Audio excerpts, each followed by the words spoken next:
Hello, everybody. Now, very quick housekeeping. We like everyone to turn on the cameras only because it's a lot more personable that way. We encourage you to turn on your cameras, especially if you're asking questions. I think we'll end up prioritizing a little bit those that turn on their cameras only because it makes it a lot more personal. It helps us read the room better. You guys can read the room, helps us get to know each other better. Hey, Hyosung. Hey, Sav. Hey, Sarup. Thank you. Hey. Franish, hey guys. There's some more people that are coming in, and I'll try and let them in as and when they come in. But maybe what I'll do is I may get Jade and Jake to introduce themselves to you guys first. And again, I'm encouraging you guys to turn on your cameras if you can, because that would be super friendly, super helpful. But at the end of the day, it is optional. So you do what you got to do, but it'll be lovely to actually see your faces. Jade, do you want to tell everybody a little bit about yourself, and then we can go with Jake? Yeah, of course. So I'm Jade. I'm currently at Microsoft. I'm a software engineer at Microsoft. So I guess I'm from the UK, but I probably went more a traditional route, I guess you would say, to software development. I did mathematics initially at university, hated it. It was awful, the worst degree ever. And then I thought, actually, what else could I do? And so my partner at the time was doing software, like computer science, and I was a little bit nervous and apprehensive about doing it at first because I thought, I wasn't really good enough to do computer science. And I actually thought, maybe I could just do IT instead, because they did both IT and computer science, but computer science was a bit more programming and a bit more had a bit more mathematics. But yeah, I just went ahead and tried computer science anyway after tinkering a bit with some of the programming stuff he was doing. I think he was doing C# at the time. And then ever since I've really enjoyed it. And then my background is predominantly C# and .NET. So I am mostly a back-end engineer, and I also really enjoy working with infrastructure. So I work a lot with Terraform, Azure, Bicep, Kubernetes, Docker. But I have actually been doing front end as well recently, which I've been enjoying too. And that's pretty much me. Yeah, I'll pass to Jake. Cool. Thanks, Jade. My name is Jake. I am a self-taught software engineer. I currently work for Mercury. If any of y'all heard a few months ago, like the bank collapse, they were our biggest competitor. So that kind of can place the company I work at. We got a lot of those as new customers, so that was pretty cool. Currently, I work mostly with like React and TypeScript, and our backend is in Haskell, but I haven't dived into that yet. And so I'm really stoked to everyone's here. We got kind of different backgrounds. Like Zubin was a lawyer, and then now is a coder, and then I worked in restaurants, and then self-taught, and then Jade's got so I feel like we're covering a broad spectrum. So eager to see everybody here. That's awesome. Thanks so much. And thanks so much for joining as well, Jade and Jake. And so as you guys can see, we've tried to bring about a mix of backgrounds so that, everyone can get their sense of sort of what they need, a little bit of representation from different perspectives. Because the one thing that I think all of us, Jade and Jake, agree with, and I may be putting words a little bit in their mouth, is that there's too much of a narrative right now on social media that there's one way to do it, or there's 6 steps to doing this, or, there's some sort of canonical route. And one thing we all talked about is there are so many different ways to do this. That's kind of part of the problem, but there's also freedom in that. So we'll talk about some of the stuff now. Again, just a friendly reminder and an invitation to you guys to please turn your camera on, especially if you're asking a question, because we'd love to, answer questions from people, especially if they've got their camera on. But what we were thinking is I'm going to put this link in the chat, guys, and, just open it up on a separate browser, right? And it's just an interactive text document. And maybe what we can do is quickly go through that, because I know a lot of you have questions, but one of the challenges we're going to have is how to group the questions. And let me know if anyone, so a couple of things. One is if anybody drops out in the mic or something, and that could happen to me, it happens on this mic quite a bit, drop it in the chat, or someone just sing out. If I go mute or somebody else goes mute, just, unmute yourself and say hello and point that out. And the other thing you can do is we can use the chat to interact, or we can use this document to interact. We prefer this document, and we'll give you instructions on how you can work with it. But maybe if anyone's not been able to open the document, can you put that in the chat? Because then I'll be able to help you out. But otherwise, the link's in the chat, and just make sure you open it, and then we can work off it. I'll give you guys about 10 seconds. Jake, I've got to ask, while people are opening up that document, can you set that thing faster? Because I want to know how fast you can go on that. It's just a walking treadmill, so it only goes up to 2 miles an hour, and Right. I am at 1.4. That's Wow. my natural pace. How much time do you spend on that every day? Just meetings usually, but it helps keep my mind clear. You know, to walk 100%. and talk. Yeah, no, I'm a big fan of the walk and talk. People still think it's a bit odd because they'll be like, "Hey, can we meet for a coffee?" And I'm like, "As long as you're walking, we can meet and do whatever you like, but as long as we're walking." So yeah, big fan of that. Cool. All right, I'm guessing no one's had trouble opening that link. Yeah, cool. Jake, why didn't you talk them through the steps of the journey thing that we were talking about yesterday, so that people Yeah, can interact with the document and then we can get a sense and we can get started and start helping people. absolutely. So yeah, this is kind of the first of potentially many, and we have 19 participants here, so 16 people joined.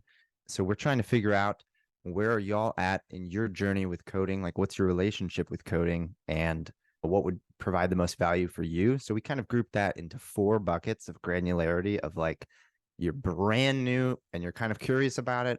Maybe you've dabbled in it a little bit. Maybe you've made a real project, or maybe now you're like preparing for interviews and trying to land that first job. So if y'all want to like put a +1 or put your name under some of these buckets, just to kind of help us figure out where you're at, so we can kind of tailor today's meeting kind of to be the most impactful for y'all. Yeah, and you feel free to put your name +1, whatever you like, and then we can try and work it out. We'll just do a simple count with that. And you can do it side by side too, guys. That's fine, because each of you will come up with a different color. So we can just count the colors that way. And that way we're not having to sort of break the page over many pages, if that helps. Split. Can I just ask, if at all possible, guys, along those of you who've been taking some courses and coded a bit, who've answered under there, could you maybe put in brackets about how long you've been doing that for? Just so we can gauge a sense of, well, how much time and effort has gone into this. Thank you, Sarup. Thanks, Susanna. Thanks, Demir. Am I pronouncing your name right? Is it Demir? Just let me know in the chat. Or you can speak up if you like, if you can unmute yourself and speak up. Is it Demir? Is that how you pronounce it? Okay, got it. Thank you. One thing that'd be like really interesting, I'm not sure if it's related to the actual document here, but just understanding what the biggest challenges people have as well. I'm not sure if that's suitable for this session or one further on. Yeah, so as part of the that. invite, Jade, a lot of them got these questions down further down in purple, right? And so we'll do a +1 over there in a moment as well to analyze, what are the problems that they have, or any other problems that they can put it down at the bottom. But that's absolutely right. That's absolutely the next step for us. Cool. Okay, so it looks like most people are in that, taking some courses and coded a bit, right? Okay. And maybe, so if you go further down under the purple section, under the questions, you'll see there are a bunch of questions that various people have submitted and pointed out. Again, put a +1 or your name down there as to which questions, and you can have more than one, but try not to do more than 2 or 3. Just don't try and put it in all of them, because all of them are problems, but we want to understand where you're finding the problems most, maybe the top 2 problems for you, and just put a +1 down there and we'll get a sense of that. Jay, would that address the question you had as well? I think specifically the question I'm wondering is the specific challenges people are having, and I'm not sure they're quite covering this, but hopefully by like having a conversation with everyone, we'll be able to address that as we go through the session today.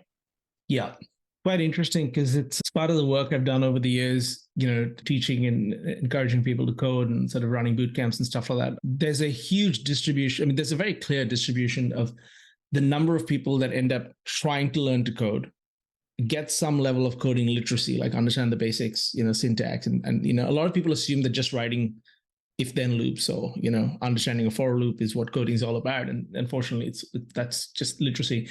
And then, so a lot of people succeed in that goal. And I don't know whether Jake and Jade, you guys have seen this as well. A lot of people succeed on the goal of learning how to write code, but then completely fall off the cliff after that, about knowing what to do with it. And there's this huge gap between, I know the literacy, the letters and the structure of the sentence, so to speak, the syntax, but actually being able to do anything with it or being able to solve problems with it. And so, a lot of people learn to code, but fail to actually become coders because of this problem. Have you guys noticed that as well? So yeah, absolutely. I guess, go ahead. Yeah, the biggest thing that I've noticed is people can read what they're seeing on the screen, but they can't necessarily make the necessary changes that they need to actually get it, like just so you're getting your requirement in and you need to make the code completely different to how it currently works. Being able to actually change that is difficult, and that's where like the real like challenges with development, being able to actually take something that's there and make it completely different. And I think a lot of people struggle with that because a lot of coding and web is doing things that haven't been done before. When you don't have a reference to do that, that's where you're like, okay, well, what do I do? And I think that's what people start to struggle with. Jake, you were going to say something as well? Yeah, I mean, I echo a lot of what Jade says as well. It's like the classic, you're in math class and someone explains, like the teacher's explaining the problem and you think you understand it, and then you go home and then you look at the problem and you're like, okay, but I can't do this by myself. And like, how do you close that gap of recognizing what you understand versus what you're able to like create and like build on top of? Yeah, it's something that tripped me up for a long time because I had sort of worked out the literacy piece. I mean, you just write you do a couple of these academy type things and you get the hang of that, but you actually see something exactly as Jade said, you see something in the wild, or you look at somebody else's GitHub repo and you have no idea how to reason about it, like zero idea how to reason your way through it. And I put out the survey once on LinkedIn a couple of years ago asking people with 1 year experience of coding or more, saying how much time do you spend reading code versus writing code, right? And 80% of people who'd been in the job more than 1 year spent, more than 80% of the time reading code and working with existing code, which makes perfect sense, and not writing as much. That's a small percentage of their time, exactly as Jade said. And that's especially with larger code bases like, you guys are, FANG, same thing with me at Google. Google's got the world's largest mono repo, right? It's so big that it won't fit on one laptop, right? I mean, when you check it out, like that's why they don't do checkouts. The same with Git and stuff. And how do you read code? Is something that's really hard to teach because you can't give people quick sugary hits on, make sense of this code base, because most people will just not bother after the first 2 hours. They'll be like, this is too hard, and it'll go away. And so, there's a real problem in educating. So guys, we've got really good answers here. It seems like how to get interviews is quite a lot, and how to do well interviews. Okay, so it seems like we've got a mix of people here, a lot of whom have been doing it at least 2 months. And we've got a few people who are preparing for interviews, and there's quite a few people who want to get interviews. Okay, Jade, you mentioned that you'd like to start addressing the questions. Would you like to kick that off, or do you want me to do whatever you like? Yeah, sure. Which questions is the order of like the questions that get the most votes, and then going through from that? I think so, because that'll sort of, we'll work from top to bottom because we want to be mindful of time and make sure we get as much value to as many people in the room. So I guess, just a simple statistical count and work off who's got the most problems in that particular section or domain, if you're comfortable with that, and then we can take it from there. Yes, of course. So I'm happy to get started with the how to get interviews question. And do we want to do it so that I give my answer and then we can get people in, guys. If you have a question, again, please try and turn on your camera. We'd really appreciate that, and we'll go in order of people that we can see first, and then to the ones we can't see. And maybe just put your hand up or something, or you can do a +1 in the chat so that we can see that you have a question. And then and Jade can sort of maybe start with giving you an overview of how to get interviews, and then you can ask her questions on that, and we'll all help in as well. Does that work for you guys, Jake and Jade? Cool, awesome. So before I answer the question, it'd be useful to know how people are currently getting their interviews. Is it a case, or like trying to get interviews? Is it a case of you just applying to them via LinkedIn or Indeed, or are these the routes that people are taking at the moment? And if that's so, what's the best way to get that kind of quick feedback? We get everyone to put it in the chat, so then that way there's not all speaking across each other. Yeah, that'd be great. If people could just put down in the chat how they've currently been applying into that would be great. So we've got Rohit from LinkedIn. Sorry, yeah. gone. So one thing that I've noticed with LinkedIn is that it can be quite easy to get a influx of applicants.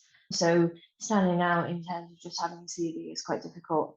I know that especially if they've got an easy apply or something like that, you end up with hundreds and hundreds of applicants for that position. The things that I've been suggesting to the people I've been working with on getting an interview is trying to look locally rather than necessarily remote for their first job. I know that's not always ideal for people who are not in a place or an area that there's a lot of remote, where there's a lot of software engineering positions. But if there is a local place, then it does tend to be a little bit easier, just because the what's the word? The amount of people applying is less, so you have a bit less competition in order to get those positions. However, I am not a massive fan of the traditional route of kind of applying to a specific role. I actually think networking is quite an important part of that. I don't mean just like networking in case of just connecting with everyone and anyone that you meet on LinkedIn, but making smart decisions with what you're networking. So say that you know that there are engineering managers that are hiring frequently on LinkedIn, making connections with those and engaging in their content and putting thoughtful responses to the content that they post. And that way you get recognized by those and by people who are applying. That would be the approach that I would suggest people that I'm working at the moment to apply for. Is it super one? That makes a lot. Jade, can I just ask you, when you talk about the networking sort of with intentionality and stuff like that, what are reasonable expectations that people should have? I have obviously a set of views on this, but I'd really love to know your perspective and Jake's as well, about a lot of people, especially when I'm coaching students and stuff like that, they know what to do, but they don't know what to expect when they do it. And so they have no idea to gauge whether the feedback is showing that they're on the right track or the wrong track. What is your experience? So for example, when you're running a net, when you're sort of trying to interact with people online and so on, what is the normal engagement that you should expect or the response you should expect from people on average, that people have a fair expectation of whether they're on track or not? I think it ultimately depends, because I think if you are interacting with people who are generally quite active on LinkedIn, I would expect that you would get responses from them, at least on their public posts that they're posting on. Not necessarily, I think messages can be a little bit flaky, and sometimes you do have to give a follow-up message on that. And I think that's perfectly okay to be like giving a follow-up message, as long as it's not like not necessarily, it's not demanding, I guess is the word I want to say. You want to make sure that when you're talking to networking on LinkedIn, you're going in with an expectation that they aren't going to give you anything in return. And so it's all about building a relationship with them rather than expecting something from them. And naturally, by building relationships with people on LinkedIn, you will end up creating like better opportunities for yourself. I think that's very true. Jake, do you have a point of view? And then I'll share some thoughts on that as well. I do, yeah. So I don't have a college degree and I didn't have a career before coding. And so for me, I had so many bad attempts at this. Like, you apply online and you don't even get a response. And then I would repeat that like hundreds of times. So now kind of my view is, if we take a step back and say, how do you evaluate someone's technical abilities? I think fundamentally there's only really two ways. Either you have more technical ability than them and you're able to assess that, or you're relying on some sort of heuristic of, oh, they went to a top computer science school, or they've worked for this fancy tech company, or things like that. As someone that was self-taught and didn't have any experience, I didn't have any of those heuristics. And so when I would interact with recruiters, they were like, not no, but hell no. Like, you're the lowest of the low. We would never take a chance on you. So then what did I do? How did I break through? Is I did exactly what Jade was saying, networking specifically with technical people. So the person that ultimately led to me getting my first job was, I reached out to a person who ended up being my manager, and he was like a system administrator. So he had the technical ability. He looked at my GitHub. He was like, this guy knows what he's talking about. I'm going to give him a shot. We'll start with like a 2-month contract and then expand it from there. And then once you have 6 months under your belt, now you do have that experience, and recruiters, will touch you with a 10-foot pole, right? So I think that ultimately it really boils down to making those connections with technical people who will be able to assess your skills if you don't have things that recruiters are looking for. Awesome. Thank you so much. And that's a really great perspective. Guys, for those of you who don't know about Jake's background, it's quite extraordinary. I won't go into too much detail, but if there's ever a story of somebody who overcame every obstacle the universe had to throw at him, I think it's Jake's story, and someday I hope he tells it properly. So, so that all of you understand, just what it can take some people. So And I do want to ask people some questions here. So can I ask, we have two people who responded. We have, more than half a dozen who typed into the form, but only two. So Rohit and Sav, thank you for sharing that. Can I ask Rohit, so this is my answer to your question, right? On how do you actually get interviews? Rohit, which country are you in? Because that, believe it or not, makes a massive difference. So I'm in United Kingdom. Okay, UK. you're in the UK. Okay, great. So Jade is probably going to be the absolute expert in that. And very quickly, Sav, which country are you in? US. Sav, you can either type it or just unmute yourself and tell us which country you're targeting. You added to the chat, it's USA. Yep. Oh, thank you. Sorry, I haven't scrolled down. There we go. Thanks, Sav. And thanks, Jade. Okay, so two very, very, very different markets, okay? And India is a totally different market, Latin America. And the reason I know this is because I have students around the world, right? So a lot of it depends on the target market you're in, okay? Most markets have a set of habits. And here's why. Recruiters, like everybody else, are human beings that move around from job to job, okay? They carry with them the habits and their learnings from their previous parts of their career into the new job.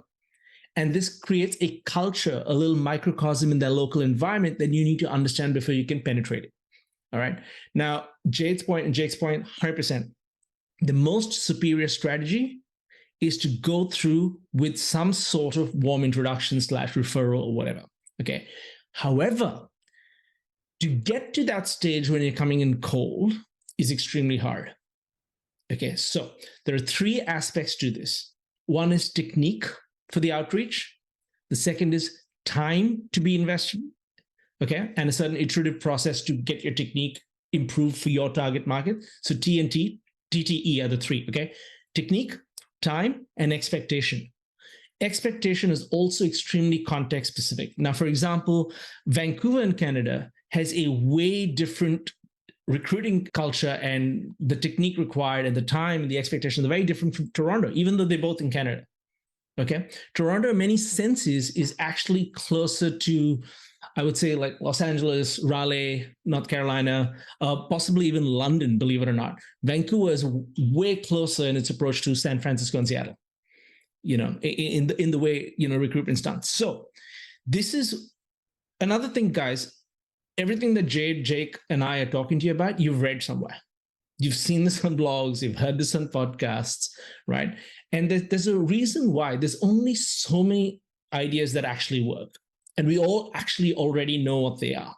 The problem is we don't necessarily know how to execute them, and you don't have the right expectations when we execute them, which is why the E component in TTE is so important, is when you're executing, you've got to keep your expectations real. I'll give you a small example, right? Back in the day, I had an Amazon fulfillment by Amazon business, right? And I shut it down during the pandemic. And for a long time, I spent so much money. I'm talking tens of thousands of dollars on trying to boost advertising because I wasn't able to get a click-through rate of more than 0.9%, okay, on my listing. Some 30 grand later, someone told me that's really good for my niche, right? I had no idea. I had the wrong expectations and I thought 0.9 was an abysmal, terrible track, but actually it was really good. Now, this is why expectation is so important. And to get the right expectation, it takes a fair amount of trial and error. There's no getting around that, but it's also very specific to your market and, believe it or not, your communication style. So certain communication styles elicit better responses than others. Okay, copywriters and marketers have known this for a long time. There are lots of skills here. So specifically for you guys, Sav, and for, Sarup and I think it was Rohit, have you got specific challenges, especially, in the UK and the US markets, that you think Jade and Jake can help you with? Do you want to share any? You don't have to, it's optional. But if you have a specific challenge, a specific example that you'd like input on, this is a great way to get it done, because we can help adjust your expectations. We can guide you in a slightly better way, give you a new idea. And honestly, it's these tiny micro optimizations that actually add up. So do you guys, want to say something about that? Either you just start speaking, whoever it is, Sav or Rohit, if you want, or say no in the chat and we'll move on to the next question. Sarup's from India. Yeah, India is a very different market, Sarup. There's a lot more resistance in India to non-traditional backgrounds. It's changing. I know quite a few examples now and I've helped a few people, but the conversation to be had with the gatekeepers is very different from the Western world. That's very true. Okay, so Sav and Rohit, I'm guessing you don't want to ask any specific questions of Jake and I. Is that right? Okay, Cool. Well, don't be shy. So please jump in. All right. Does anybody else have any questions about getting interviews? I know it may be further down the track for you guys, but any questions about what Jake said, what Jade said, what I said, anything at all? You can by all means type it in the chat, or obviously if you'd like to speak up, that would be even better. And by the way, speaking up is generally a good habit to get, especially in remote interviewing meetings and stuff like that. It's generally a good thing to get more comfortable speaking up and asking for the things you need, because you're more likely to get it if you ask for it.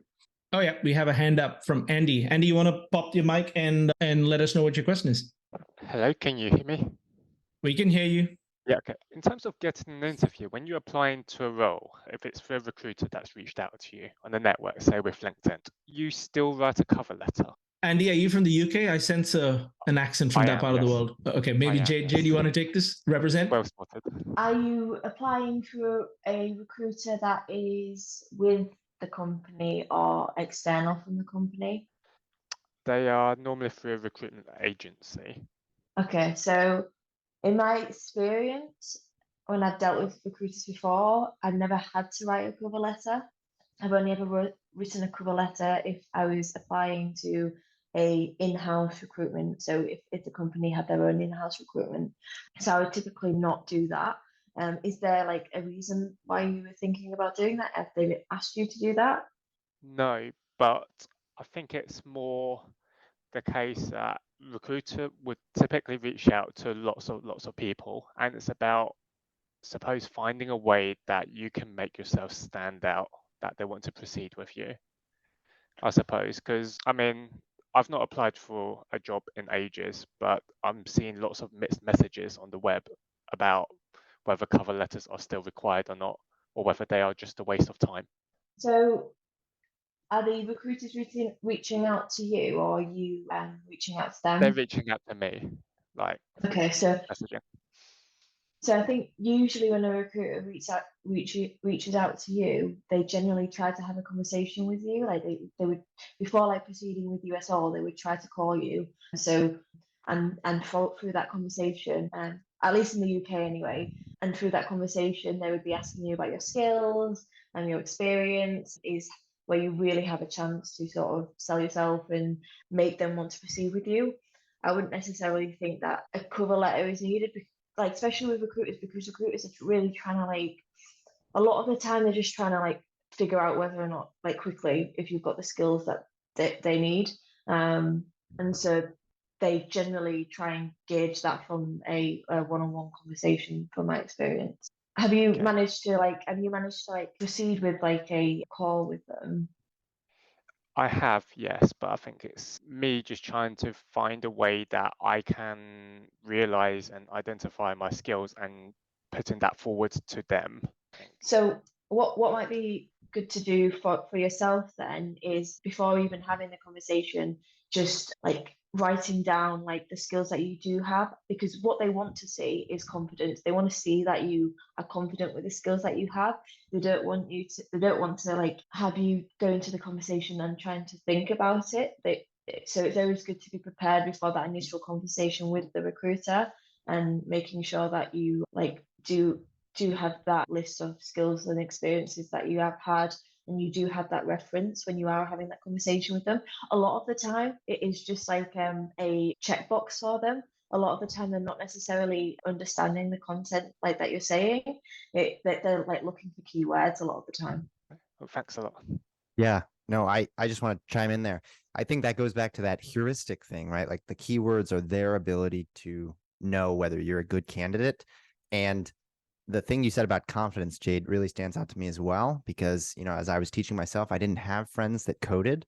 And so I was comparing myself to the people that made YouTube videos and the best answers on Stack Overflow. So I was pretty much convinced I was like the dumbest engineer in the world. And then once I met some engineers in my local city, I was like, okay, I'm not the dumbest. I'm not the smartest, but I'm not the dumbest. So I think kind of meeting real humans, and like hopefully this kind of meeting as well, like seeing everybody is like, oh, this is just a normal person that knows how to code. They've spent some time doing this, like can help build that confidence, so you can you already can walk the walk, just talk the talk, right? That's super helpful, guys. I think one thing to add in here is I totally get the impulse to look for one way, a recipe, something that's reliably going to work. The honest answer is 9 out of 10 things won't work. Right. And that's all you can do is there are a couple of things you can do. One is streamline your process so that repetitive tasks a little less, put a little less overhead in your time and your brain and all that. Right. 1. 2, always be who you are, because it takes so much effort and creates so much anxiety to be somebody you're not, that it's going to make the process a lot less fun and a lot less sustainable for you. And the third is, have the right expectations. Different places have different sort of requirements. I've just put Jake's article up for those who missed it on the chat. He's got an article here about how to stand out before and during tech interviews. And keep in mind, we all have different experiences. That's why I brought, Jake and Jade, and I'll bring others in here, is to emphasize that the reason why it's confusing is because maybe everyone's looking for all the pieces of information, trying to find the one thing that'll work for them, right? And it's very overwhelming to do that. You're basically looking at the ocean teaspoon by teaspoon, taking a taste of it and trying to see if it's what you need. Okay, you will die of old age before you figure this out, because there's more information produced every day than human beings can learn in a lifetime. Okay, and that's just in tech, not across all the internet, just in tech. Okay, so that's just the pace at which we're producing information. So information is not the answer. A little more engagement. I keep telling my students, like, a lot of traction comes from action, right? That 75% of the word traction is action, is you've got to engage with the thing and figure it out through trial and error for yourself. Now, one question for you, Andy. When a recruiter comes in, is it correct that they're typically asking if you're interested for a role? Yes. So they normally give me a bit of insight into the company, but I feel like at least the ones that I've been getting recently, they're very generic. I feel Exactly. it's not tailored to my skills or my profile. Yeah. And so that's why I was asking, is because there's been a shift in LinkedIn in the last 12 to 18 months, okay, across the recruitment industry generally. So just like the way the world has changed a lot with the use of ChatGPT and, sort of generative AI, the tools available to an industry shape its behavior, okay?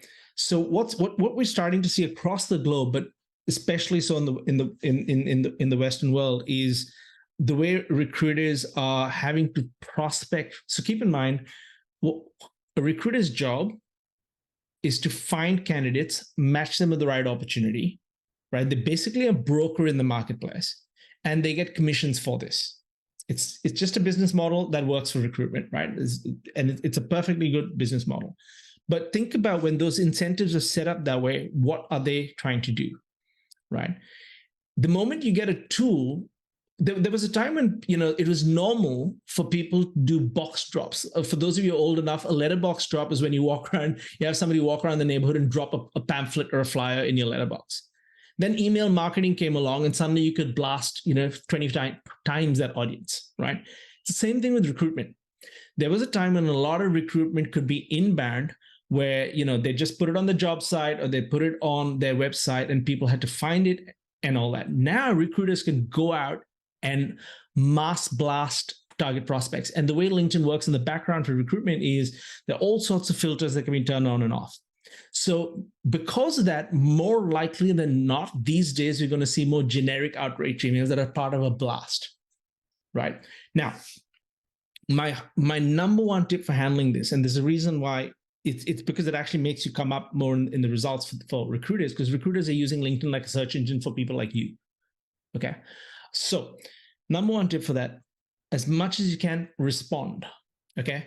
Respond, even if it's just a one-line thing, even if you have it on a copy to paste in a notepad somewhere. Thank you for that note. Very interesting. Can you tell me more? Okay. Just engaging back will improve the quality of the conversation straight away, because most people don't respond. And quickly as well. I think the speed of which you respond is important, because the quicker you respond, the less likely they're going to pursue further candidates if they have a bank of candidates already. Absolutely. And a good recruiter, an experienced recruiter, will end up personalizing the message a little bit if they can be bothered, if they have the time, or if they're really doing a small prospect. Typically what I've seen is that happens more at mid to senior level roles because the pool gets small and they're targeting very specific people. When they're doing a blast, it's because they're looking to fill up junior positions. So this is an advantage for you guys. Don't look at it as a disadvantage. Okay, so reframe it. This is a huge advantage. My general go-to strategy is get them on the phone as soon as you can. Okay, it is a different conversation.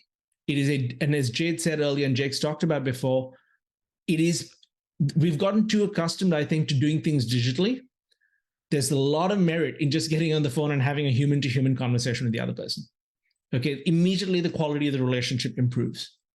Plus, you're probably in the minority of people who ask for that, who are making the effort for that.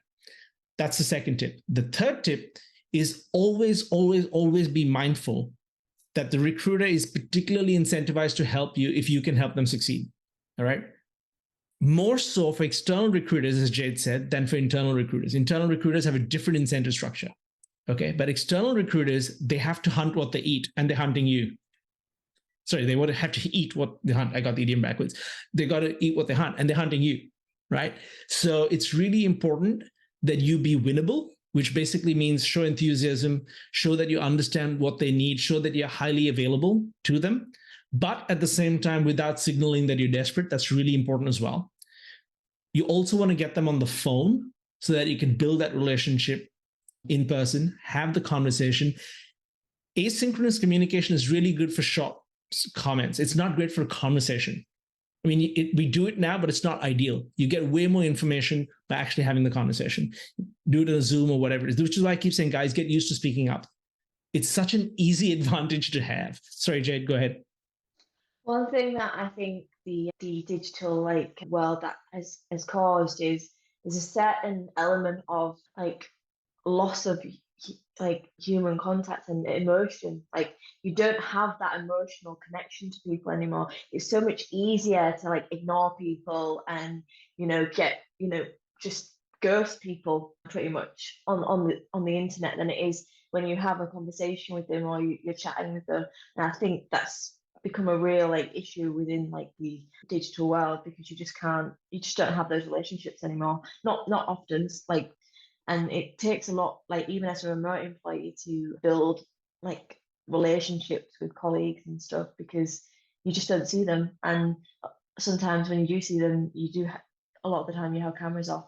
So yeah, it's much easier to ignore someone when you don't have to talk to them, actually talk to them.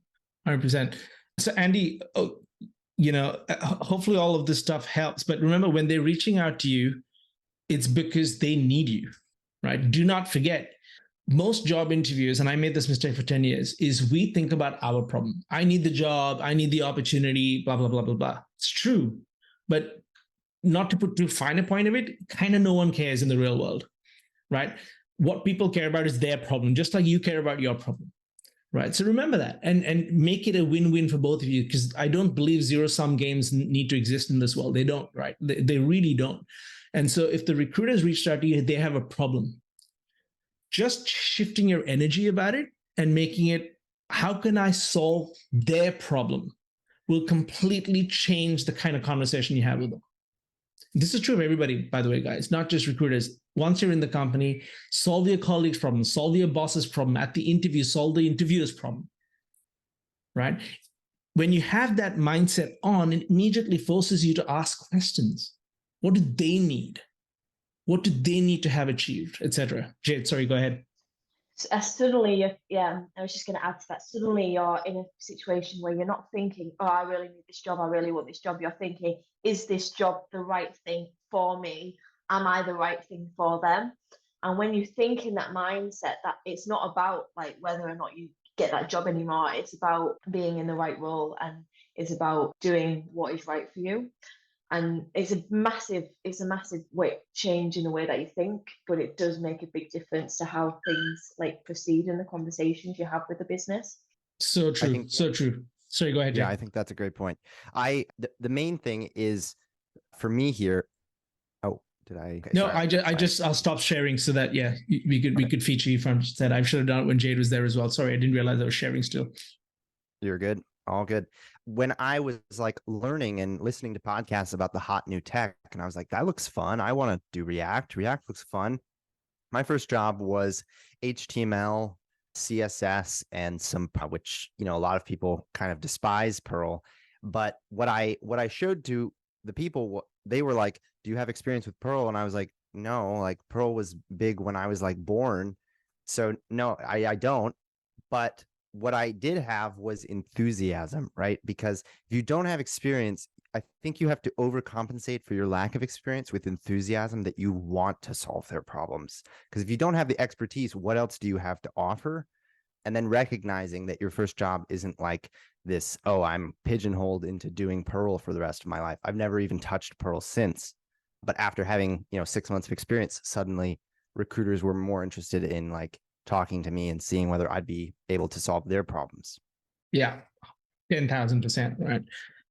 Andy, would you mind if we asked a few more questions of you? Just because I think your experience would be so representative of so many others that there's a lot of learning and sort of benefit we can have. Would you mind if we asked you a few more questions about your experience? Not like It's not as, everything that you said so far, I'm finding really helpful, because I think what you said about the change in mindset, that was one when, I think it was a couple of days ago, I suddenly woke up and I thought, oh my gosh, hang on, I've been approaching the whole networking all wrong. I've been so closed off about all of these opportunities, when in fact, like, I'm missing out here. Mm-hmm. So now when a recruiter reaches out to you, what is your process for formulating a response? I mean, this has only happened in the past couple of days, but I've tried not to be closed off about it. One came to me a couple of days ago about SQL consultancy, which I'm not really that interested in, but I'm interested in SQL. So I said to him, hi, thank you for reaching out to me this morning. You have tempted me for conversation to discuss further. Let me know when works for you. And this was about an hour after they had reached out to me initially.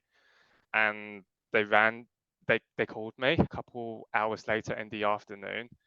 They ran through the role with me, which didn't directly interest me, but the company did. I haven't responded back to them yet, but I'm wondering if there are other opportunities available at that company similar to what I'm looking for. And do you feel comfortable asking that question? Yes, except he called me at an inconvenient time yesterday, so I didn't reach out back to him. Understand. So what do you think? Sorry, was this an external recruiter? You did say it was an external recruiter, wasn't it? From an agency. Yeah. So are you open to some sort of live coaching on that? Is that okay? Yeah, of course. All right. So if they reached out, what do you think they're really looking for here? Looking for someone to fill the role. Okay. What else could they be looking for? Seeing if they find me interesting. Okay. Let's take a step back. Okay, let's back out, zoom out a little bit. This person has reached out. What is their job? To recruit. Right. Is it limited to the job that they've approached you with? So how could you help this person outside of the job they've approached you for? They have other opportunities available that they might see you as a good fit for, but not the one that they've directly approached you about. And would you say that when people are busy, they may not have thought about all the ways that somebody could fit into their agenda, so to speak? It's an ugly word, but I'm going to use it, but not with that energy. So, the recruiter may not have another way. Is it possible that the recruiter may not have thought, hang on, Andy is actually a fit for other things, or may not even know that you could be a fit for other things? It's possible because they haven't. They only know what they've found of you on your profile or the internet or whatever. They won't know that until they've spoken to you.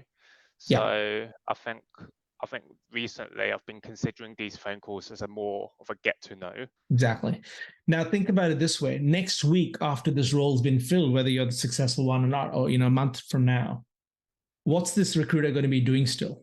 They're still going to be recruiting for roles. Exactly. We lost you, Zubin, but while you figure that out, I actually want to jump in here. My second job was a guy that reached out to me as a recruiter, just like you, Andy.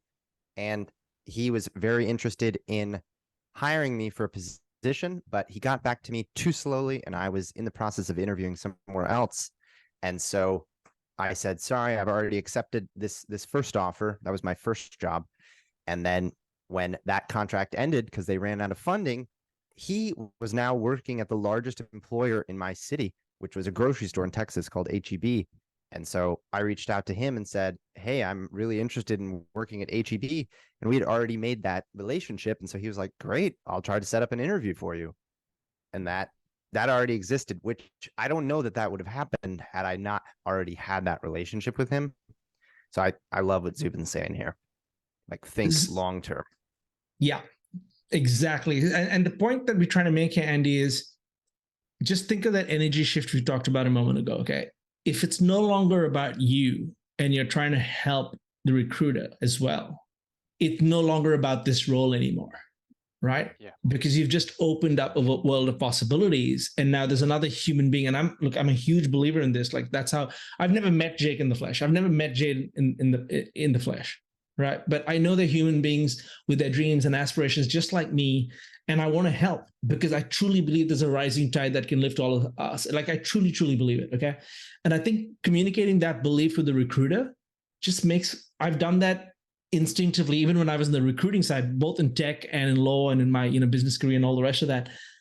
Just wanting to help somebody else transforms the opportunity scape for you over time, right? So, and it sounds to me like you were independently coming to that conclusion anyway. Yeah, and I think you've got the right instinct about this. Just sometimes we're so desperate, or and I get it. We saw an urgent need of relief from the pain of wanting to stop looking for a job, that we kind of forget to zoom out just a little bit. And if you have the luxury of being able to zoom out and sort of see if the bigger picture helps. Does that help, Andy? Yeah, definitely. Okay. Does anybody else have any questions on this point? Because I know this is possibly it's in my top 3 list of questions that people ask about getting interviewed and stuff. Does anybody else have a question that they'd like us to help with? Jake, did you want to say something? Sorry. I do. Yeah. I just want to chip in one more thing there, Andy. So when they reach out and they say, we're looking for someone to fill a role with these options, if you just come right out and say, well, I'm not really interested in that technology, it's kind of old and it's dying. What you're signaling to them, even if you're right, even if the whole world agrees with you, is you don't have that enthusiasm. So instead, if you say, great, that sounds awesome, my background has been in this and I have a lot of interest in these things, but I'm super open to learning that too, you're still sort of conveying the same point, where if they say, oh, well, actually, we have a role that perfectly aligns with your experience, now they're going to suggest that to you because that's advantageous for them. But you're not like doing yourself the disservice of saying, oh, I'm not really interested in your role. No, I mean, literally now, whilst you're speaking, I've gone through my messages even from 2 months ago, and now I'm just somewhat horrified at how I've been responding.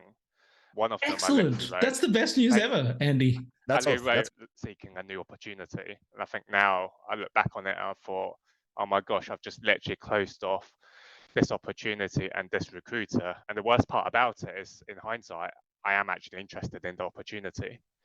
So we've all been there, Andy. Yes, we have. I don't have a foot left. I've shot myself in mine so many times. I honestly walk around in stumps now, like 100%. All right, good on you, man. Good on you.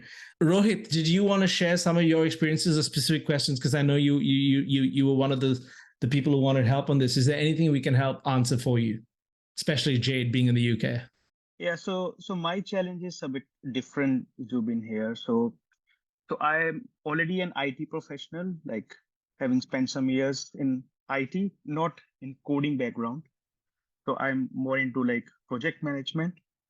So now I'm looking to transition into actually coding. Okay. But I think the market is not that much open for people who want to make a career transition. So even for the entry level and like junior positions, they are much more comfortable hiring college graduates rather than considering someone who is having some experience. So I'm facing that kind of challenge. So I'm not getting any calls. So I'm applying. I've done some courses also in the coding, but I'm not able to like get any calls as such because I think the market is more biased towards like fresh college graduates than anyone who is trying to make a career transition after having some experience in IT. So that is my challenge here. So even for internships, I've not been considered. Like I've tried to apply for internships as well, but in internships, job description also they will mention that someone who is currently doing a university degree or completing in 2024. So they are not considering basically. So that is my challenge here. Jay, did you have some thoughts? I can jump in later on, but you go ahead, please. Sorry, I was on mute. I was about to ask the question, but I was on mute. So you said that you're applying mostly through LinkedIn at the moment. Are you doing that through going to the specific like job and then applying directly through that? That's right. Yeah. Whenever I come across any opportunity, be it on LinkedIn or there are other platforms also like OTA. So I'm applying for those opportunities, but I'm getting that message that this is not an ideal position for you right now. So they're not considering basically, they're not shortlisting. Yeah, so I think in general, just applying in that way is quite difficult anyway. I think it's quite saturated. There's a lot of people doing the same thing. And so no matter whether you're a graduate or a bootcamp graduate or you're someone who's come from a non-traditional background, I think it's going to be difficult no matter which way what you do. I think the ways for entry level that I've seen successful is going and so for example one of the people who's my mentee, she has been going and actually like trying to approach the companies directly when she has seen like the positions, trying to find out who the actual like hiring manager is for that position and connecting with them, and then like trying to show like similar to what we've been saying, showing enthusiasm for the role. And like I think so she came from a not necessarily a traditional like graduate background. She came from an analyst background and then wanted to transition into, so she was a finance analyst and wanted to transition into development, and so skills whilst transferable weren't necessarily the same, and so I think she was approaching them directly. Okay. One thing Thanks I a want lot, to Jade. Yeah. Sorry. Yeah, no, that was awesome, Jade. At my current company, I work at a startup, which, as you can kind of imagine, since it's not gigantic like Amazon or Google, for instance, people wear lots of hats. And so, like our designer and our copywriter for my team, I've helped them both set up like their local dev environment. And they're not full on coders yet, but for making like little tweaks to like text and stuff like that, they are doing stuff like that. But now they have that dev environment. So if they wanted to become a coder, it's like they now have that stepping stone. So I don't know what your current job is like, but if there's a way that you could transition internally, I think that it's you're already adding value as IT, but now if you're additionally adding value as a coder, and then you like an opportunity opens up and then you explore that, versus if you go to a recruiter and they look at your experience and you say, oh, I have all these years of experience in IT, but I don't want to do that anymore. I want to be a coder. Unfortunately, you're in this situation where I think in their head, they're going to say, well, I don't want to recruit you for an IT job because it sounds like you don't want to do that anymore. But I don't know how confident I feel in you being a coder because maybe you don't have the on paper experience to do it yet. So it's like they're not in your corner. You haven't like hooked them in. So I feel like if in your current job, if there's a way that you could start taking on coding responsibilities or even just kind of intermingling with people that code, you can sort of use like a lateral move there. Or if that is completely out and your company like doesn't do that at all, you don't interact with coders, maybe you could switch into an IT job where you would interact with coders. That's kind of my take.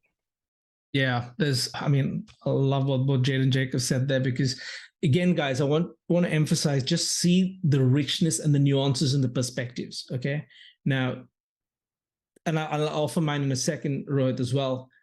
But again, the fact that there are so many perspectives on this is hard for you, right? I get it. It's hard for you because you all want to know what's the magic secret, right?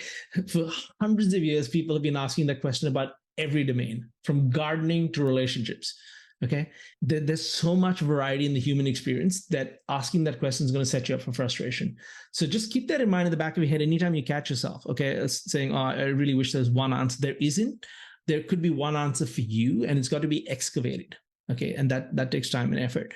So, in terms of timing, guys, before I answer Rohit's question, so we're on the hour. If anybody needs to jump off, totally fine. I get it, especially Jade and Jake. If you guys need to, Jade, you've got kids and it's really late at night. If you need to jump off, please, feel free. But if you are staying around, we'll try and wrap up in the next 5 to 10 minutes once I address Rohit's stuff and also address some other things in the group. So, Jade, are you happy to stay on, or would you like to jump off? What would you like to do? Because it's the most uncomfortable time for you. Yeah, it's fine. Wonderful. Thank you. And Jake, you going okay? Yeah, I was just checking Slack. I think I'm good. All right. Thanks, man. So Rohit, would you mind if I asked you a few questions to help dive a little bit deeper into this? Yeah, sure. No worries. Okay. So I was taking notes of some of the things you said. Can I ask, do you have when you applied for all these roles online, you were getting email rejections, right? Yeah. For few of the roles, I will get rejection, but for few of the roles, they will not respond at all. Yeah. Like no response at all. Yeah. Okay. So very common problem. I'm going to ask you to think about it for a moment. Why do you think that is? I'm just trying to figure that out. Basically, maybe they're thinking that, he's not having any like commercial experience in coding. So he has done project coordination or project management, but he's not having any like commercial experience or real experience on coding. So that's why maybe they are not Perfectly fair. Perfectly fair. And you know what? I thought that for about 11 years in my career, right? Until I started being on the hiring side. And I've done this now, 3 industries, 4 countries. And I can tell you it's the same. It's not specific to coding. Here's what's actually happening. How many applications do you think the company or the role of the hiring managers receive? A lot. Because even when I apply on LinkedIn for a job for which I'm applying, I already see that 200 plus applicants already have applied for that position. Yeah. Right. A lot. Exactly. Okay. Now put yourself in their shoes for a moment. Okay. Let's say somebody put 200 files on your desk. How long do you think you'd need per file to just get a sense of whether you want? Yeah. Just think about it. So I think they are spending maybe roughly 1 to 2 minutes per file. Right. Right. On average, it works out to somewhere between 3 and 5 just to work with on average, because some people will stay a lot longer and read, etc. Right? Sure. So let's even go with 3 minutes. That's 600 minutes. 1 minute. Yeah. On average. That's 10 hours just to go through the applications. Now, if you were in that situation, what would you do to reduce that load on yourself? Yeah, so I get it. So they will basically try to shortlist someone who is having experience, like on basis of that, they will shortlist. Like, there's a catch-22 here, though. There's a catch-22, Rohit. To shortlist, you need to spend 10 hours. You're trying to avoid spending 10 hours. Oh, yeah. So maybe they will not spend that much time at all on the CV. Yeah. Bingo. That CV. They figure out tools to avoid looking at 95%. Yeah, sure. Yeah. Okay. Yeah. So First thing, change your narrative a little bit, because the narrative you're telling yourself is going to make you feel bad. They're not rejecting you. They don't know you enough to reject you. You're telling yourself a story, and it's a very understandable story, because when we don't know what's going on, we inject myth to take place of the fact. Okay. So what's happening is you're saying, maybe it's because of this, maybe it's because of that. And you're building this story that's going to damage your confidence. Am I right so far? I think you're That's also, right. Yeah. Go ahead, Jay. Sorry, from this conversation, I can sense that you're also saying, I've not got this experience, I've not got that experience, I've not done this, I've not done that. And having that sort of, I've not, like, rather than saying, okay, this is what I can offer, and this is what I am good at, and these are the skills that I do have. Like, focusing on the things that you are good at, the experience that you have that others don't, is more important, I would say. Totally agree. Like IT and project management experience, that means that what do you have over the fresh new grads that are 22 and their parents paid for their school and they've never worked a job in their life? You've got corporate experience, you know how software kind of works, you've worked near it. So you have a lot of competitive advantages that those people don't, and you need to really highlight those and show how that's a really strength that you can offer. Like, that's value you're adding. That's a Yeah. value add for sure. Definitely. Yeah. So it's really important. And, I'll give you a bit of a nuance here on this, right? Because we all know that we have transferable skills. We all know that we have experience that's counting. But then the moment we get rejections, we take it personally. And that's totally human, totally understandable. And I'm walking through a step process, right? That I'm doing. What I'm doing with you is what I do with pretty much all my coaching students. By the way, in the UK as well, I've got students who successfully transition, like people in their late 30s. Right now, I'm working with someone who's a music producer. You'd be astonished at some of the names he's worked with, and and I have no doubt he'll be a coder probably by the end of this year, but by the next year. But we've been working together for 7 months, right? So I'm going to walk you through another few points to step so that you understand what's actually happening. You can reframe the narrative in your head, and it'll change your game completely. Okay. So they're not going to be looking at most people. They cannot. Okay. So if you get rejected, the only thing you'd know for sure is that they did not consider your application. That is the only honest statement you can say. Okay. Okay. Or they considered it and they found somebody more suited. It's not a rejection of you. It's a fit thing. All right. We've done this ourselves. Anytime we go to the supermarket, and I hate to compare you to a commodity, but we are commodities in the labor market. Okay. We are commodities. It's very important to accept this reality. We may not like it emotionally and philosophically, but we're a commodity in the labor market, right? The same thing happens when we go to a supermarket, when we look at relationships and stuff like that. We choose the best available option. That's human, right? And that's all they've done. It's not a rejection of you or your experience. So reframe that straight. That's one. Second question for you. You used a really, really important word when you're asking the question the first time around, and you said maybe they're not comfortable having someone with my background, right? I think you're more on the money with that than you realize. Now, can you help me? Maybe you haven't thought about it, but think about it now. Why do you think that could be the case? Because as I mentioned that I'm not having any like commercial experience. You mean in production in code? Is that what you mean by commercial here? Yeah. So I've done few projects for sure, and I've highlighted them on my CV as well. But they are only like the projects which I've done on the back of the coding boot camps which I attended. But they are not good enough for like production like projects. So maybe they're not that much attractive to them. So you've also done boot camps, and this is important because I get so many boot camp students coming to me right now. This is important. Now, question for Jade and Jake. When you guys applied for your first coding roles, did you guys think you had production ready material on your resume? I definitely did not. Honestly, I did not. Jake may have. Jade, did you? Right. Okay. So I think I was sort of an outlier. I didn't hear responses. And so I just kept telling myself, well, I guess I just need to do more projects. I think by the time I got my first job, I had 50 side projects on my GitHub. That's enormous. That's enormous. Okay. I had 2 or 3 maybe. Right. So again, Rohit, the reason I'm pointing this out to you is that story you're telling yourself that you don't have production experience is probably not valid in all cases. And if you try to fix that problem, you may be diagnosing the disease incorrectly, right? So again, I'm walking you through the stuff that you're thinking and pulling apart the thoughts so that you're aware fully of how your thoughts drive decisions and choices. Definitely. Yeah. Right. And so if your thoughts are not right, your solutions can't be right. Again, everything is common sense. Meta principles has nothing to do with coding, right? Like the principles of success are universal and they're very few. Right thinking, right choices, persistence, right expectations. Sure. Okay. So it may be the production ready experience. Now let's dig deeper into the word you use, comfort. Let's assume that if you were a recruiter and you had 200 applications, you've not bothered to look at all of them because you're too busy. You've got to go home. You've got to do other work. You've got real work to do. And those of us who've been on the interviewing side will tell you, or even on the hiring side, even if you're not doing the interviewing, but you're doing the hiring stuff, it can sometimes be a big imposition on your time. Like it's not something it's hard to bring the right mindset to hiring when you're really busy. Okay. I've struggled with that too. Right. So like you have to take time out for it. Okay.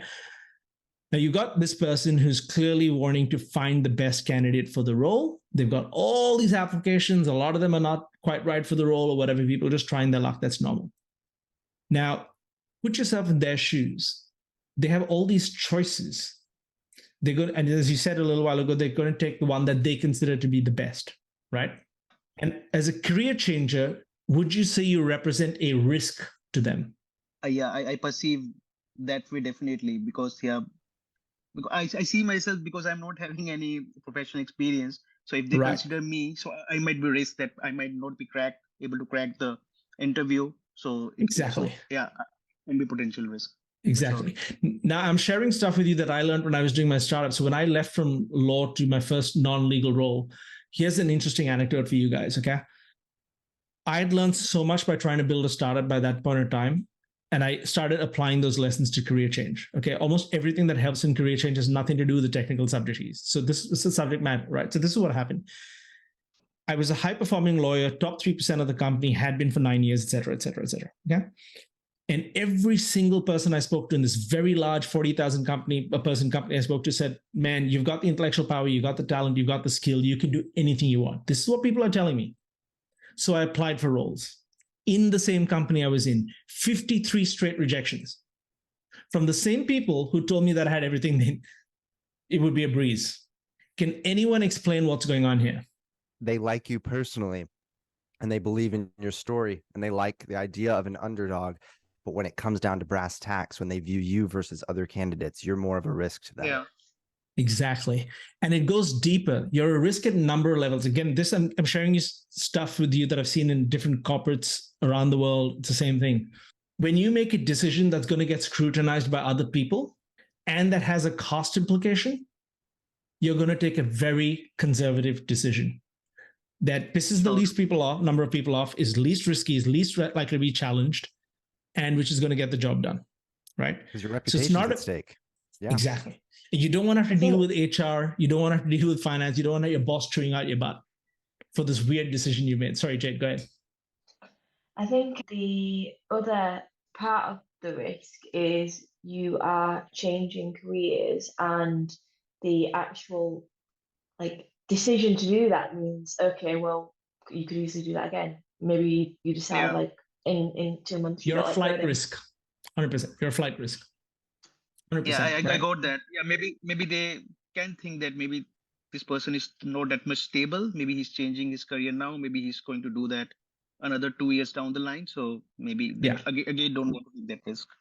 And so you have to convince them that coding is your passion and you love it and you're excited about it. I think that's really hard to do on a code application. Yeah. And now there is a challenge also, Rohit, about but people don't have enough time. The incentive structures are against taking risk.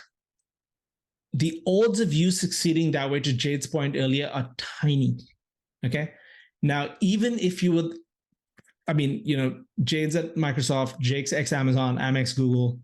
I can tell you from the recruitment point of view, no matter how I have sat in interviews and interviewed PhDs that were way better than me at code, but unfortunately weren't right for the job. And it's hard to explain why that is until you see what's needed for the job. You understand what's happening in the team. You see the matrix, all of that, right? So therefore, the odds of success in any case are very small, no matter how good you are. Then it becomes smaller when you represent a risk to the person.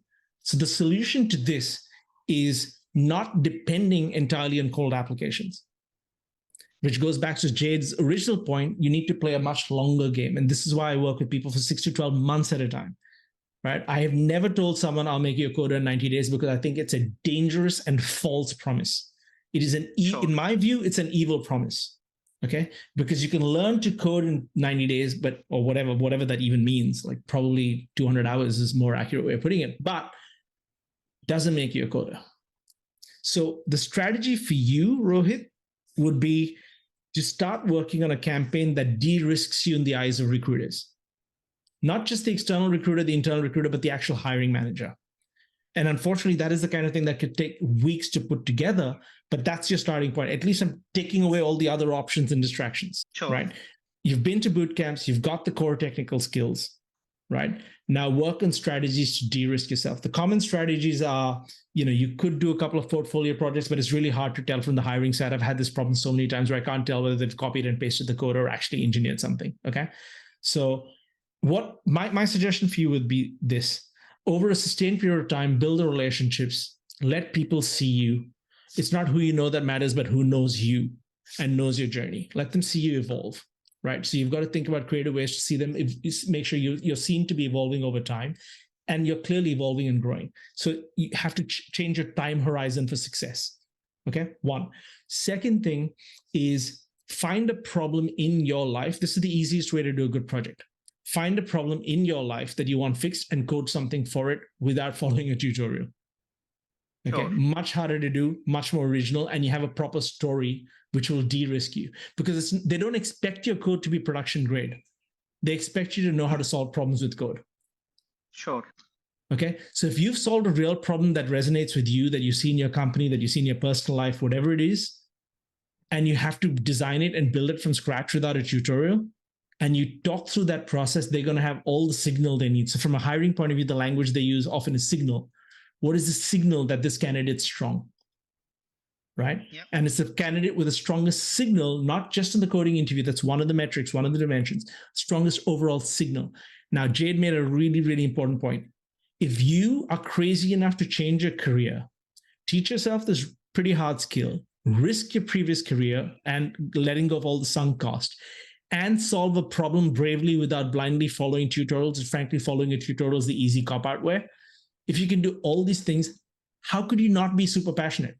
It's implicit in all the actions you've taken to support the statement that you're passionate. Sure. Your actions are speaking louder than words. But again, this is going to take time. Does that help? Definitely. Yeah. It helps a lot, Zubin. Helps Okay, a lot. good. Thank you. Sorry, Thanks a lot. Jake, you're going to say something. Yeah. So like when you were talking about your problem, Rohit, I instantly just thought one word: risk.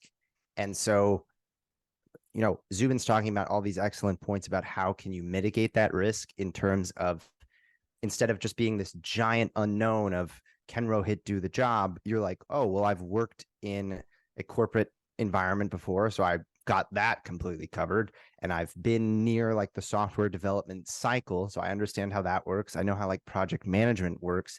It's like you're kind of filling in these gaps that they're afraid you're not going to be able to fill in. So like that's one angle that's super important. Another angle though is kind of what we were talking about with Andy, where it's like, how do you build that rapport with people?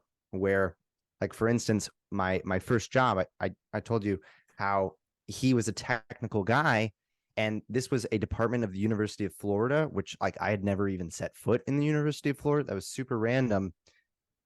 But he liked me and saw how enthusiastic I was and how much I wanted this job. And so even though that job was originally like usually filled by people attending the University of Florida, he was like, we've never hired someone that hasn't been working there before, but like I'll see what I can do. Like he's going out on a limb there. Like he's taking a little bit of that risk on his shoulders because he, like, there's some emotional investment there. Like, be the person that they want. And same deal. 100%. When I applied to Amazon, my recruiter called me. I'd just gotten off the flight back, and he called me, and I'd missed a call while I was in the air, and I pick up, and he's like, okay, like, it's not like formal, but I just want to let you know you did get the offer. And like, he had no incentive to do that whatsoever, except for the emotional investment he had in me. Wow. So true. And again, this is not specific to recruiting. So this concept has been written about and I read a lot of science crap because I'm a bit of a nerd. I've forgotten the exact phrase, but it's something to do with desire intensity signaling or something, right? The reason why people respond to people who show up at their office, like entrepreneurs are famous for doing this. They'll show up, they'll pound the pavement, right? Is because they signal hunger and a desire for the result. And I cannot tell you how many times I've heard this personally when I get the offer, is even though I'm generally ever since I switched to coding, I mean, I was 38 when I taught myself to code, right? Everybody who's interviewed that I was competing with had more coding experience than me. Everybody. I was the least experienced of them all, okay? And every time the feedback I got is, you showed that you were really hungry, way more than the computer science guys who were like here for the job, right? You were here because you wanted with all your heart to be here. There is an indescribable energy with that, okay? And I know I talk in woo-woo terms, but energy is a real thing. People pick it up. You know when someone's bullshitting you. You know when someone's trying to sell you something. You know when someone's, trying to manipulate you. It's from energy. Okay. Sure. So that energy really matters, Rohit. Now, So one couple of things for you: don't tell yourself negative stories when you don't know that to be true. Okay, because your mind will play these tricks on you. Your insecurities, your need for validation will do these things. Try and build the self-awareness to identify when you're filling the gap. And I do this every day, by the way. I make this, we all do, it's a human thing, right? When we don't know the answer, we tell ourselves one or two stories. Either we're great or we're shit. Okay, these are the two things and we don't have evidence really for either. Okay, not always, but we sort of fill it in. Okay, so try and stop doing that. Take the data for what it is. And then just remember, if you're 1 out of 200 plus people, no matter how great you are, the odds are against you. The odds are always going to be against you. And yet, 4% of the world on average in most of the countries we live in are employed. And a 6% unemployment rate is considered high, which means 94% employment is considered not enough, but it's pretty good. This is despite the fact that the odds are against you. Okay, so just there's a lot of reason for optimism. Just understand the rules of the game a bit. Cool. Thanks a lot, Zubin. Thank you. Yeah, pleasure. Great question. All right, now we pretty much 30 minutes over. Maybe we should just end it here, because I reckon if we'll go down another rabbit hole, and then this way at least other people. Okay, what do you think, Jade? Shall we just end it here and let Jade go to bed? I know it's late there. Yeah, I figure we still have kind of a bank of great questions here, and everybody that attended, this probably sparked new questions in their mind. So if we did this again next month, we could just add to this list. Yeah, totally. And then this is recorded too. So if anyone wants to reflect back on this, I'm sure they can. Yeah. I'll figure out how to sort of, I may not even bother editing it, to be honest. It's too much work. I may just put it up the way it is, but I'll have to think about how we want to do that and make sure, that we're comfortable to do all that. And, then you guys can chop it up and, use it any way you like. But guys, what we'd encourage you to do is to really think. Now, it's important. Don't get into information junkie mode, right? Don't go from this to that, to that, to that, to that, and keep jumping around. You do not need much information. You have all the information you already need. Forget about us. You probably had all the information you need before you even came on this call. Start doing, just start engaging with it. Okay. Action, is 75% attraction. Just keep going. And then bring questions based on actually engaging with the subject matter next time. This, by the way, wrote to the point about watching people evolve your progress is how people see your progress. If your questions next time are better than the ones this time, based on direct experience and engagement, that's obvious proof of engagement and progress and commitment, right? But if you're going around asking the same questions of Google as you're asking Jake and Jade and me, and asking some book and some other person on LinkedIn or whatever it is, you're not actually changing. You're not evolving. You're not growing from the experience, right? So show that you've grown by asking different questions, better questions, by having engaged with it. Hope that helps, guys. Cool. And use it to prove it to yourself too. It can feel like this infinite journey of when will I ever get to this destination? But recognizing the milestones as you hit them, oh, I got a response this time. I got an interview this time. That's a big deal. Totally. Jade, any parting words before we let everybody go back to their days? Yeah, I think it's just to touch upon the asking new questions thing. I think for me, if we can really get to a point in next sessions of, okay, I've taken some of the points that you've had from this session, but actually this is the current problem that I'm encountering, and then we can kind of build upon that and then just keep adding to these sessions, hopefully. Exactly. So, that would be great, because I think everybody else will also benefit, but you'll also benefit. And really think of, we're basically coaching you guys live, right? So everybody can learn from this. So, you'd be amazed if all of you engage with this and start moving forward, just how much progress you're going to make just by doing it. And by the way, that's an excellent way to build emotional investment in other people, because they get invested in your success and they get to watch your story as the underdog sort of rises up. Everybody loves that. Everybody wants to help another person. It's a great feeling. So, try and do it yourself. All right, let's wrap up there, guys. Thanks everybody for joining. Thank you for taking so much time. Jade, Jake, thank you especially. I know, it's not always at convenient days. Thank you so much. I really appreciate it. And for those of you guys who had the courage to show up, and those of you who had the courage to put your cameras on, and those of you who had the courage to speak up, thank you. Don't stop doing that. Do more of that. Remember, everything you want is at the other side of your comfort zone, right? So the more you hang around in your comfort zone expecting for something to change, the more you're going to be disappointed by the way the universe works. Okay. But we'll stay in touch. You guys will get the emails from me when we plan to do this next. And if you think other people also want to be helped in this way, bring them on. Just let me know, bring them on. We'll make sure there's enough space for you guys. And if you have any feedback, you'll get an email right after this. I know it's a big ask. I know everyone's busy, but it's just a 2-question feedback form that I'd love to share with Jake and Jade as well. And it's free text, so you can put whatever you like. Just don't swear at us too much, and send that through. 90 seconds of your time will help us give you another 90 minutes or 60 minutes or whatever of even more value. It's really important that we keep that feedback loop. So thank you so much. And I'm going to say goodbye to you guys. Have a wonderful day, night, everybody. Thank you again, Jake and Jade. Really appreciate it. Absolutely. Thank you. See y'all.